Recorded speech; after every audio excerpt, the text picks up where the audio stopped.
Morning बच्चों। कल हमने टॉपिक स्टार्ट किया था हमारा थ्योरी ऑफ डिमांड, ठीक है। उसमें हमने कल मीनिंग ऑफ डिमांड डिस्कस किया, हमने शेड्यूल डिस्कस किया, कर्व डिस्कस किया और द मोस्ट इम्पॉर्टेंट क्वेश्चन आज हम करेंगे लॉ ऑफ डिमांड।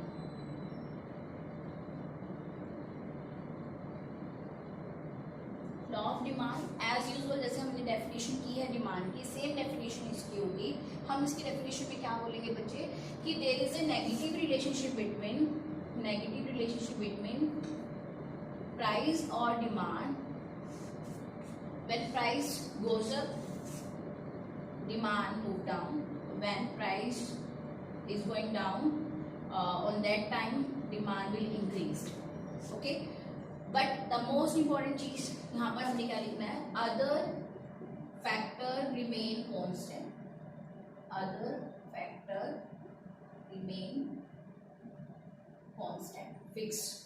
अब ये अदर फैक्टर्स क्या है, देखो मैंने आपको कल भी बोला था थ्योरी ऑफ डिमांड का मतलब क्या होता है। इसमें हमें बताना है प्राइस का इम्पैक्ट जो हमारा डिमांड पर पड़ता है, सिर्फ प्राइस का।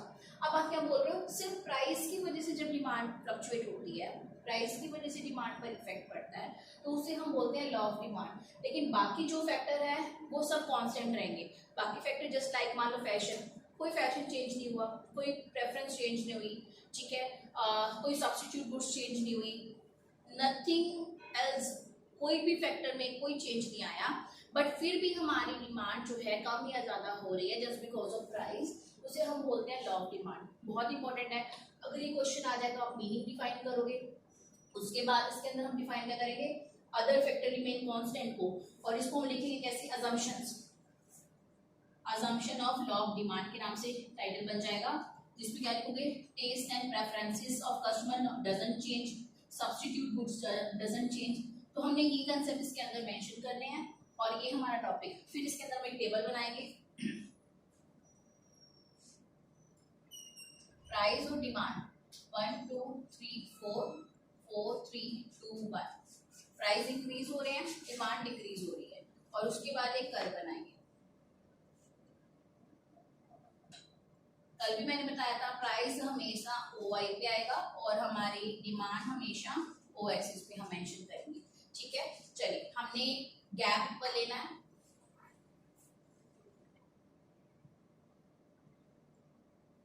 जब हमारा प्राइस क्या है 1, हम कितनी डिमांड कर रहे हैं 4 यूनिट्स की, प्राइस 2 तो 3 यूनिट्स की, 3 for 2। और जब हमारा प्राइस 4 हुआ तो हमने कितनी चीजों की डिमांड की, ओनली 1 प्रोडक्ट की। जो ये पॉइंट्स हैं, इन पॉइंट्स को आप पे लाओ, इस लाइन को हम क्या बोलेंगे, this is called DD line, demand curve, ठीक है। सो ये बहुत बहुत इंपॉर्टेंट क्वेश्चन है बेटा, most important question for the exams. What do you mean by law of demand and explain it is help with the example. तो हम कैसे बताएंगे, when other factor remain constant there is a inverse relationship between price और demand.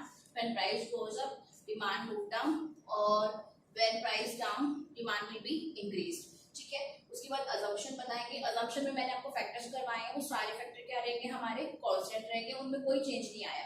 उसके बाद हम एक schedule बनाएंगे और उसके बाद हम डिमांड कर्व बनाएंगे। अगर बच्चे इस टॉपिक से रिलेटेड आपको कोई क्वेरी हो तो आप मुझे मैसेज करके पूछ लेना, ठीक है। चलो, अगला लेक्चर अगली वीडियो